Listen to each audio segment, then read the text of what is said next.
나름 이제 20대 MZ 세대의 열풍 명함이다. 소개팅을 한다.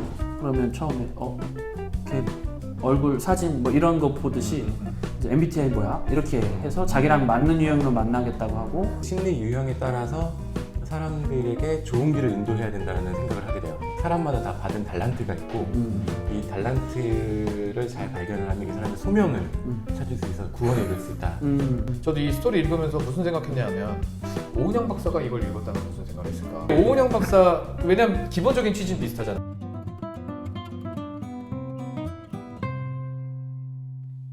안녕하세요. 네, 안녕하세요. 네, 반갑습니다. 우리 먼저 Congratulation. 뭐 있어요? 뭔지 몰라? 우리 유튜브 구독자가 500명이 넘었습니다. 진짜요? 와. 지난 영상이랑 네. 특별호랑 최근에 기사연 그 발표하는 거랑 해서 순식간에 30명이 한 달 만에 500명이 이렇게 소중합니다. 네.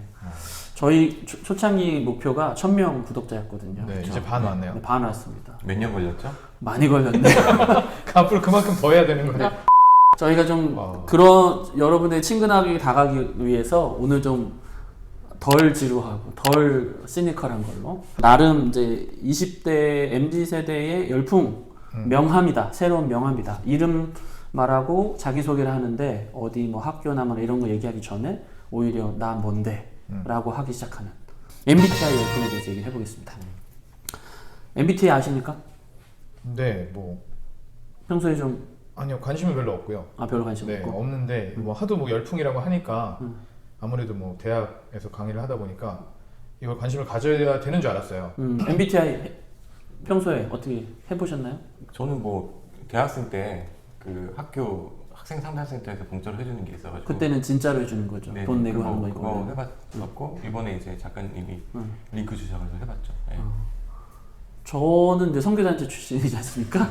네. 선교단체 간사들 기본적으로 MBTI, 애니어그램 이런 걸 그렇죠. 읽고 다니거든요. 학생들 상담하는데 너가 왜 그런지, 저 사람은 어떤지 이런 다양성을 얘기하기 때문에 되게 유용한 도구인데 제가 생각했던 나를 돌아보는 혹은 공동체의 다른 이제 관계를 돌아보는 용도가 보다 훨씬 뭐랄까 하나의 어떤 트렌드, 문화 현상으로 좀 간다고 그러더라고요. 그래서 소개팅을 한다. 그러면 처음에 걔 얼굴 사진 뭐 이런 거 보듯이 이제 MBTI 뭐야? 이렇게 해서 자기랑 맞는 유형으로 만나겠다고 하고 옛날 혈액형 같은 거예요. 네, 맞습니다. 이제 그런 형태로 간다고 하더라고요. 그리고 이력서를 뽑는데 유튜브 짤에 보셨나요? 그런 영상들?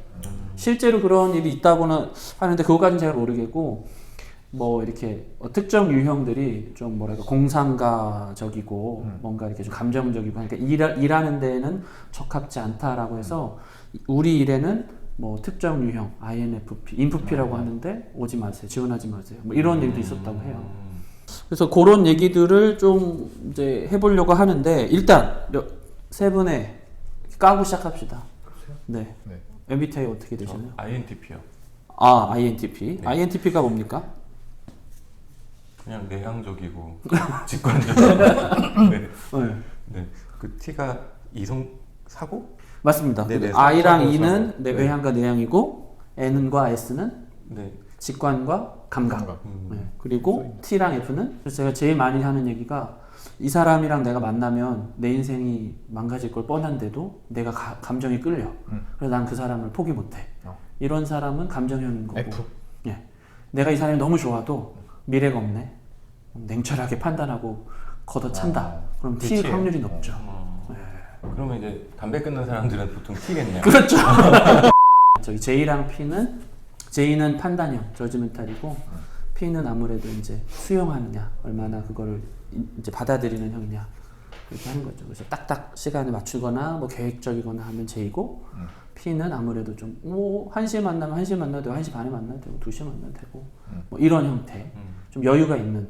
제가 근데 극도의 P거든요. 네. 근데 여행 가면은 계획을 되게 세워서 왜냐하면 제가 이제 가장이라서 답사를 많이 그러다 보니까 여행이 주로 이제 역사 쪽에서는 답사로 많이 가잖아요. 아. 그러니까 메시 어딜 가서 몇 분에 뭘 보고 이게 몸에 너무 배가지고 일이 된 거죠. 네, 애들이랑 여행을 가도 오전에 무슨 뭐 박물관 갔다가 오후에 점심은 어디서 먹고 저녁은 뭐 이렇게 그거를 이제 뭐 사회화의 결과물, 그렇죠. 네. 먹고 살기 위한 그쵸. 가면, 날개 뭐 이런 식으로 쓰는 거죠.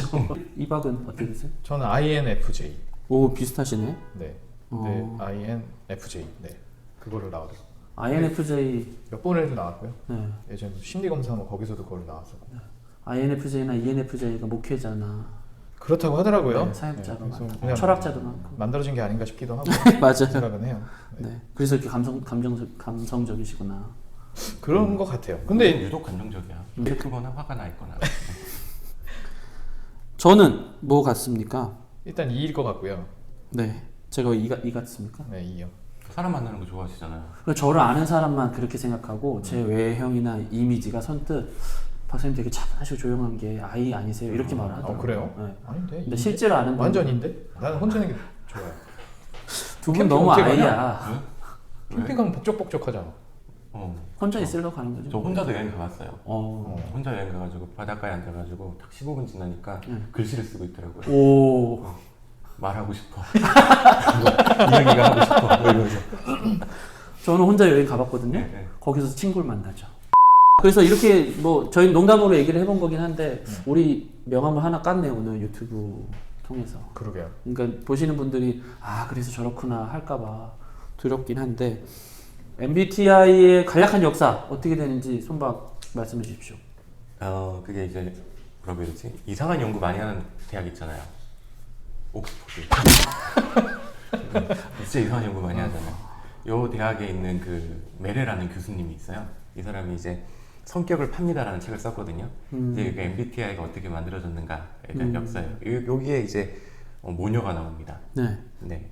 캐서린, 그다음 이사벨 이라는 두 분이 나오는데 캐서린 브릭스라는 사람이 이제 먼저 엄마인데 MBTI의 그 아이디어를 만들어낸 사람이죠. 예, 이분이 이제 겁나게 똑똑했대요. 그래서 16살에 무슨 대학이었지? 미시간 농업대학을 수석 졸업했대요. 16살에. 근데 이제 이때가 20세기 초반이라서 여성이 이제 전문적인 연구직으로 나가는 게 사회적인 분위기에서 허락이 안 돼서 결혼을 하고 집안에 눌러 앉으신 캐릭터인 거예요. 그러다 보니까 애를 이제 조진 거죠.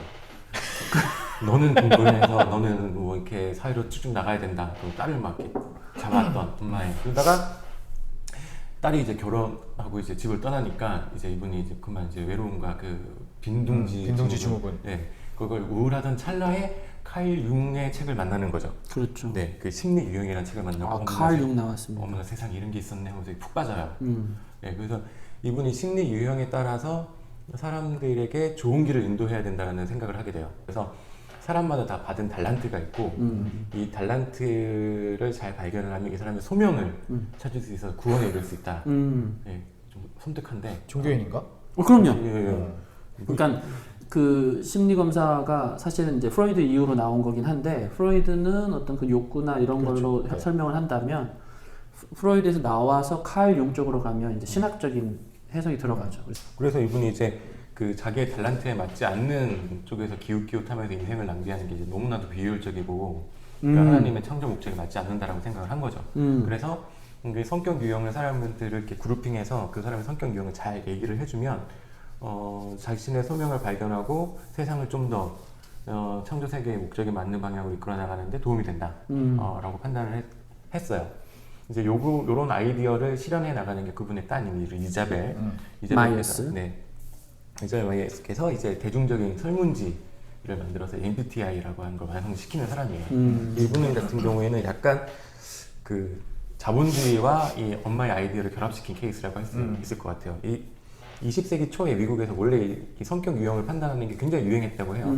그래서 뭐 심지어는 어떤 사람이 스파링에 어울리는가 이런 것들이 성격에 따라서 분류하기도 하고 애초에 이 20세기 초반의 미국은 그 공장이 이제 기계처럼 돌아가면서 그 부속품처럼 노동자들을 적재적소에 배치를 해야 이제 효율이 극대화된다라고 생각해요. 그 사실 그 아담 스미스가 네. 말을 한 거죠. 한 사람이 모든 걸 다 하려고 하면 능률이 떨어지는데 그 안에서 잘할 수 있는 것만 이렇게 탁탁탁 배치를 하면 효율성이 극대화가 된다. 이게 뭐 테일러리즘이라고 얘기하는 거. 그게 이제 20세기 초반에서 중반까지 미국에서 핑백에 있었고, 그 시대적 흐름과 이 마이어스의 생각이 이제 말하자면 시너지를 내는 거예요.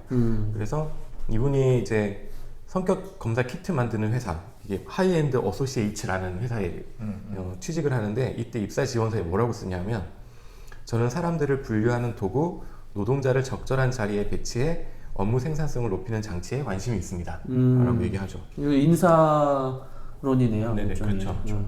이게 이제 당대 시대 정신하고 너무나 잘 맞아 떨어졌기 때문에 이 이사벨이 만든 MBTI 질문지 초기 모델이 이제 미국에서 교육평가원장이라는 사람이 눈에 띄어서 이제 교육평가원장 MBTI 개발 업무를 이 마이어스가 맡게 되는 거예요. 그리고 나서 이제 오늘날 우리가 접하고 있는 전 세계적인 MBTI 모형이 만들어지는 거죠. 브릭스 입장에서는 인간 개인 안에 있는 하나님의 성품, 재능, 그렇죠. 달란트를 어떻게 발현할 거냐 이런 취지였는데 네. 이게 이제 마이어스로 넘어가고 그 다음에 이 회사의 경영 시스템에 어떻게 적용할 건가로 네. 간 거네요. 어떻게 보면 그 브릭스가 원했던 거는 인생의 효율이고, 네, 마이어스가 원했던 거는 산업의 효율인 거죠. 그러니까 뭐 굉장히 미국적이에요. 근데 어쨌든 그렇게 생각하면 이런 방식이 좋은 면도 있지만 일단 딱 먼저 드는 생각이 그러면 나는 군인이 되고 싶은데 넌 군인이 될 사람이 아니야. 이렇게 받아들일 때 굉장히 좀 뭐랄까 좌절감이 있을 것 같은데 어떻게 생각하세요? 좀 이분들의 입장에서는 신의 실수라고 할 수 있겠네요. 네. 신의 실수다. 네, 꿈에 맞지 않는 소명을 준 거잖아. 근데 실제로 그런 거 되게 많아요. 그러니까 제가 소명 수업도 한 번 한 적이 있는데 그런 수업이 있어요? 소명과 삶이라고 아, 소명과 삶. 비전을 제시해주는. 근데 보통 그 수업을 이제 학생들이 올 때는 말한 대로 자기 진로를 찾고자 하는 어떤 의지를 갖고 와요. 그래서 MBTI 얘기도 한동안 나왔었어요. 근데 결국 여기서 이 엄마가 개발을 하려고 했던 소명이라고 하는 건 인간적인 관점에서 하나의 원이나 하나의 결과를 놓고 보는 소명인데, 그걸 이제 보통 컬링이라고 하잖아요. 영어로 했을 때는 신이 나에게 뭔가를 부여했다, 뭐 나는 여기에 불렀다라는 건데, 원래 그 소명이라는 개념은 외국에서 쓸 때는 디서넌트라는 표현을 더 많이 쓰는 것 같아요. 이거는 개발이 되어지는 거고 절대 내가 단순간에 알 수 없는 소명이에요. 그래서 목사 안수를 받을 때도 우리는 이제 나는 목사로 부름을 받았다라고 생각을 하고 목사 안수를 받지만, 외국 같은 경우에는 소명을 계속 물어보거든요. 뭐 몇 년에 한 번씩 계속 물어봐요. 너의 소명이 뭐니? 그러면 한국적인 사고방식에서는 되게 당황스러운 거죠. 왜냐하면 나는 여기에 부름받아서 왔다고 생각을 하는데 그게 아니라 계속해서 발전해 나가는 거고 그게 바뀔 수 있다는 걸 굉장히 강조를 많이 해요. 그런 면에서 보자면 이런 유형론이 안 맞는 거죠.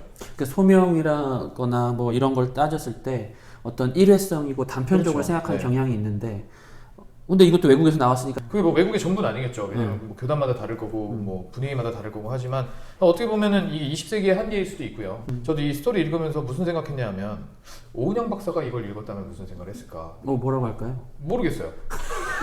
찾아보질 못했어요. 근데 생각만 만약에 오은영 박사, 왜냐면 기본적인 취지는 비슷하잖아요. 아이의 성향을 알아야 되고 아이의 성품을 알아서 그 아이에 맞게 교육을 해야 된다까지는 똑같아요.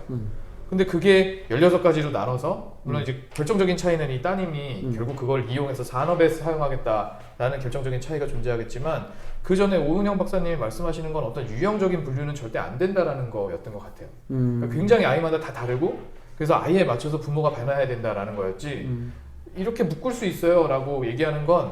아니 근데 질문이 이런 겁니다. 그래서 이런 성격 유형 테스트의 핵심 논쟁은 사람마다 고유한 성품이 있느냐.